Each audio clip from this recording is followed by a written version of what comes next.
नमस्कार दोस्तों। बहुत अच्छी पढ़ाई करने के बाद, बहुत महंगी स्कूल में पढ़ाई करने के बाद भी बहुत लोग हैं वो सफल नहीं हो पाते हैं अपने जीवन में। आखिर हमारे जीवन में शिक्षा का क्या महत्व है, आज मैं आपको एक ऐसी कहानी सुनाऊंगा। उसके बाद आप शिक्षा का महत्व जान लोगे और क्यों हम इतनी अच्छी पढ़ाई करने के बाद भी बहुत लोग सफल नहीं हो पाते हैं। तो आइए जानते हैं। एक जंगल में एक साधु रहा करते थे। साधु के पास हर रोज शिष्य पढ़ने के लिए आते थे। एक दिन एक तोता शिकारी के जाल से किसी तरह अपने खुद को छुड़वा कर उड़ते उड़ते साधु की कुटिया के सामने आकर गिर जाता है। उसे थोड़ी सी चोट लगी थी। साधु ने तोते को देखा और उसे उठा लिया और अपनी कुटिया में ले गए। साधु ने तोते को एक पिंजरे में डाल दिया, उसे खाने के लिए कुछ फल और पीने के लिए पानी दिया। साधु तोते का ख्याल रखने लगे। कुछ ही दिनों में तोता ठीक हो गया और साधु के साथ रहने लगा। साधु को भी वो तोता बहुत पसंद था। साधु के पास जो शिष्य पढ़ने के लिए आते थे, तोता उन्हें सीखते हुए देखता और साधु की तरह बोलने का प्रयास करता। ये देखकर साधु को बड़ी खुशी होती थी। एक दिन साधु ने सोचा, ये तो तोता है और बहुत ही प्यारा है, लेकिन इसको इस तरीके से पिंजरे में रखना ठीक बात नहीं है। अब उसे छोड़ने का समय आ गया है। लेकिन साधु को इसकी चिंता हो रही थी कि कहीं उसे पिंजरे से छोड़ूं और ये कहीं जाकर शिकारी के जाल में ना फंस जाए। इसलिए साधु ने तोते को शिकारी से खुद को बचाने के लिए शिक्षा देने का निश्चय किया और वो हर रोज तोते को एक पाठ पढ़ाया करते थे। शिकारी आएंगे, जाल फैलाएंगे और तुमको लालच देकर जाल में फंसाने का प्रयास करेंगे और उनसे तुमको सावधान रहना है। ये बात रोज तोते को सिखा रहे थे। कुछ ही दिनों में तोता साधु की सिखाई हुई बात बोलने लगा।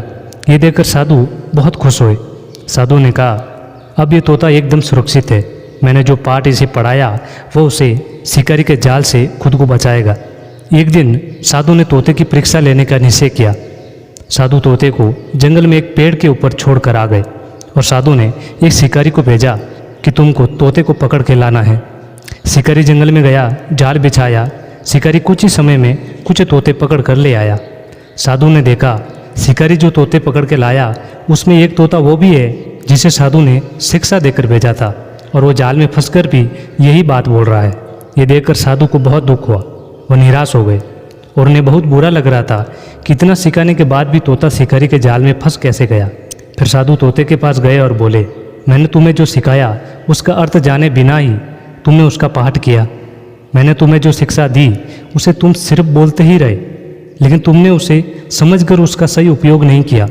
शिक्षा का अर्थ जाने बिना तुमने रट्टा मार कर किया और जो सिखाया उसे जीवन में कैसे उपयोग में लाना है ये नहीं पता, तो ऐसे शिक्षा का क्या महत्व है। मेरे इतना सिखाने के बाद भी तुम शिकारी के जाल में फंस गए। तो इस कहानी से सीख यही मिलती है दोस्तों कि जो आप शिक्षा ले रहे हो उसका अर्थ जाने बिना ही आप सिर्फ परीक्षा में उत्तीर्ण करने के लिए रट्टा मार रहे हो, तो ऐसी शिक्षा का कोई महत्व नहीं है। अगर ऐसे आप परीक्षा में पास भी हो जाए तो कोई फ़ायदा नहीं है। इसलिए जो भी आपको पढ़ाया जाता है उसे मन लगा कर पढ़ना चाहिए और आपको अपने गुरु से जो शिक्षा दी उस शिक्षा का पूरा अर्थ समझकर उसे अपने जीवन में आचरण में लाना चाहिए। इससे आप अपनी और दूसरों की मदद कर सके और अपने जीवन में कठिनाई का सामना कर सके। दोस्तों, ये कहानी आपको कैसे लगी हमें कमेंट करके ज़रूर बताना और यदि अच्छी लगी हो तो लाइक कर देना। और ऐसे ही कहानियाँ सुनने के लिए आप हमारे यूट्यूब चैनल को सब्सक्राइब करके बेल आइकन को दबा देना।